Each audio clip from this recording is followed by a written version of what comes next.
এই জায়গাটা এরা আইসা জোরপূর্বক ভাবে ক্ষমতার দাম্বিতে এই দখল করে মাছ করার জন্য তারা পুকুর খনন করছে।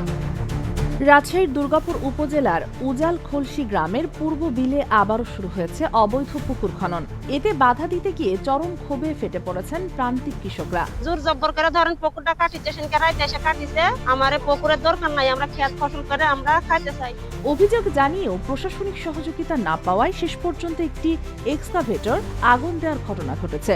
স্থানীয় কৃষকদের অভিযোগ, নন্দী গ্রামের বাসিন্দা বেলাল নামের এক ব্যক্তি প্রভাবশালী মহলকে ম্যানেজ করে প্রায় 100 একর আবাদি জমিতে অবৈধভাবে পুকুর খনন শুরু করেন।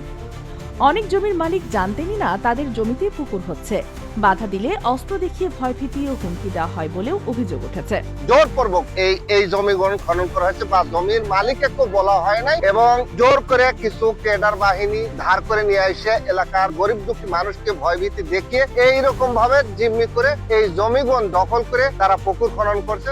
Sheikh Masuma, Daily Hour, Bangladesh.